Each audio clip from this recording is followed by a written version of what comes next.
So in this video, we're going to be talking about the feeds template layouts and how to build them.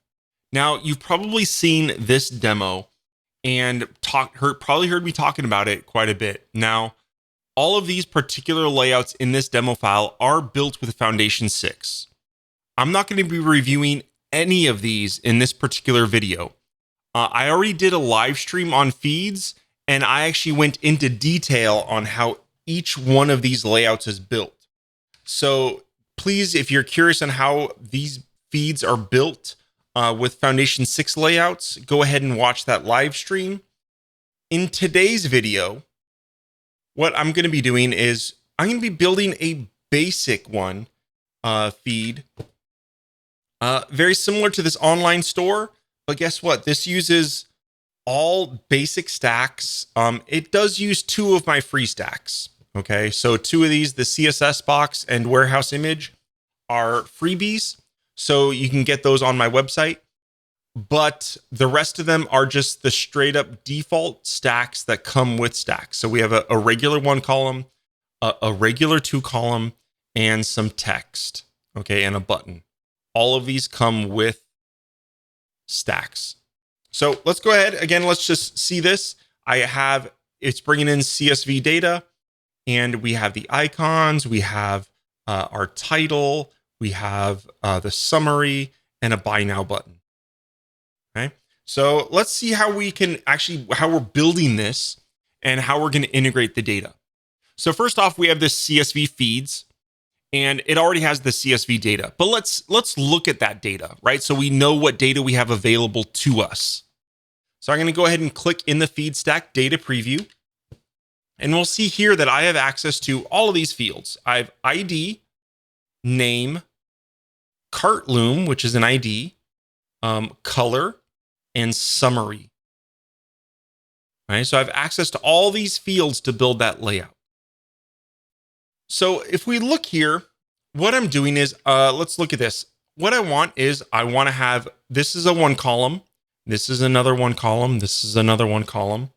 And you cannot build a grid, unfortunately, using the out-of-the-box stacks grid stack. This one right here. You cannot use this particular stack with feeds. It just won't work with the way that stack is designed. So what we're going to do is we're going to create something similar to that with the 1 column.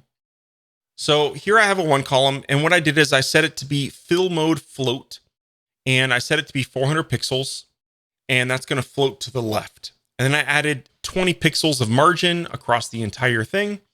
And that basically gives us some margin in between each one. And they all kind of build this grid-like layout.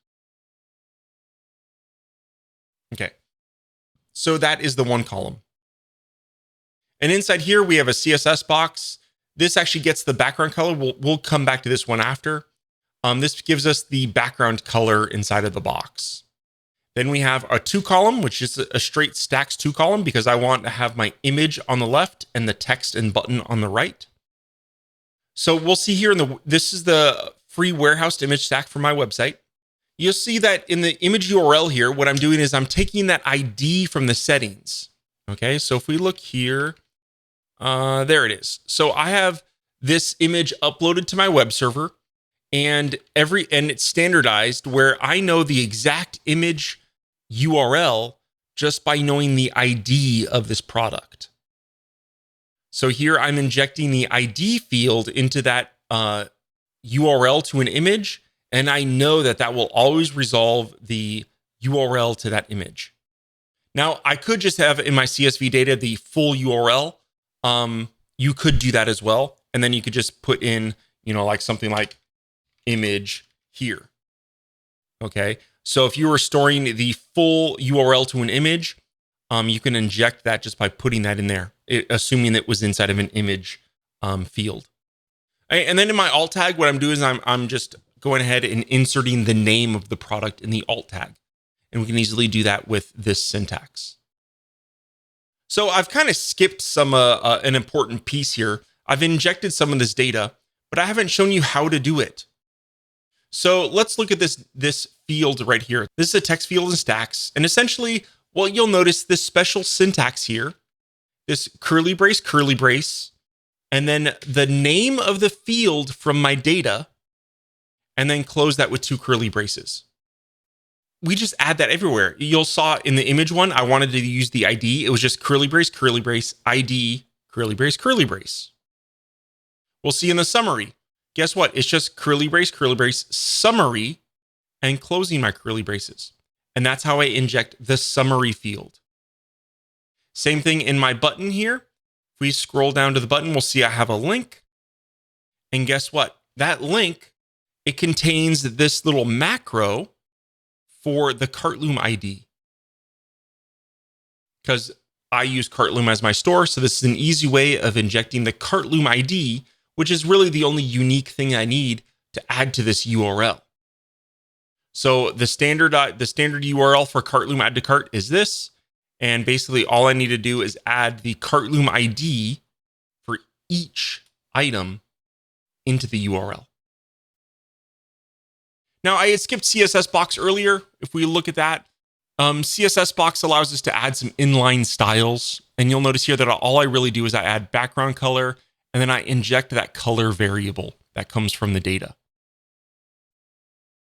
So let's go ahead and let's look at this layout again. And we'll see here, again, that background color is coming from the data. I'm building this image URL from the ID. I'm injecting the name, I'm injecting the summary, and this Buy Now button contains the Cartloom ID that if you were on a Cartloom supported site, it would add that item to the cart. This entire thing is built from CSV data. Just so we could see that data, let's go ahead and preview that again. Again, I'm taking the ID. Here's the name. Here's my Cartloom ID. Here's the color value that gets injected into the CSS box for the background color. And then here's my summary. So I hope you enjoyed this overview of how you can use even the basics stacks out there to create layouts using feeds. There is more to the templating language that we have. I just showed you the basics of getting the raw data into there. And we'll have more videos on that in the future. If you'd like to see more about the template syntax and some of the more advanced features you can do, go ahead and go to the Twig cheat sheet, and that will show you some other things that you can start dabbling with, where you can have like if statements. You can do some text manipulation by like making it all uppercase or all lowercase and things of that nature. You can format dates. It's a really powerful templating language, so you can do a lot with it. So we'll probably do a video just on Twig in the near future. But until then, go ahead and check out the Twig cheat sheet, as well as we have a link to the actual online docs for this template system as well.